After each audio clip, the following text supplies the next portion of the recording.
Alappuzha Harippad 5ാം class വിദ്യാർത്ഥി തൂങ്ങി മരിച്ച നിലയിൽ കണ്ടെത്തി. മണ്ണാറശാല UP സ്കൂളിലെ വിദ്യാർത്ഥി ശ്രീ ശബരിയാണ് മരിച്ചത്.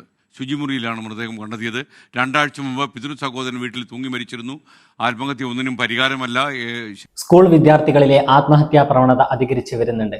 മാസങ്ങൾക്ക് മുമ്പ് എറണാകുളത്ത് വെച്ച് 9ാം ക്ലാസ്സിൽ പഠിക്കുന്ന മെഹർ മുഹമ്മദ് എന്ന് പറയുന്ന വിദ്യാർത്ഥി താമസിക്കുന്ന അപ്പാർട്ട്മെന്റിൽ നിന്നും ചാടി ആത്മഹത്യ ചെയ്തിട്ടുണ്ട്. എത്രയെത്ര സംഭവങ്ങളാണ് നമ്മുടെ കൺമുന്നിൽ മറഞ്ഞു പോകുന്നത്. 5ാം ക്ലാസ്സിൽ പഠിക്കുന്ന വിദ്യാർത്ഥിക്ക് 10-11 വയസ്സേ കാണുള്ളൂ. ഒരു പ്രശ്നം വരുമ്പോഴേക്കും ആത്മഹത്യ ചെയ്യാൻ മാത്രം എവിടെ നിന്നാണ് ഈ കുട്ടികൾക്ക് ധൈര്യം ലഭിക്കുന്നത്? സിനിമകളും സീരിയലുകളും കാർട്ടൂണുകളും നമ്മുടെ മക്കളെ വല്ലാതെ സ്വാധീനിക്കുന്നുണ്ട്. കുറച്ച് മാസങ്ങൾക്ക് മുമ്പ് വസ്ത്രം വാങ്ങാൻ വേണ്ടി പോയ കടയിൽ ചെറിയ കുട്ടികൾ ഒരു മൂലയിലിരുന്ന് ഫോൺ നോക്കുകയും ഉമ്മമാർ വസ്ത്രം സെലക്ട് ചെയ്യുന്ന തിരക്കിലുമായിരുന്നു. കണ്ടിട്ട് അത്ഭുതപ്പെട്ടു പോയി.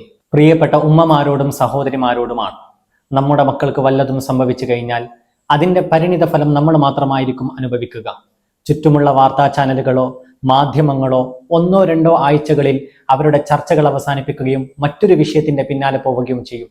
അവസാനം നമ്മൾ മാത്രം ഒറ്റപ്പെട്ടു പോകും.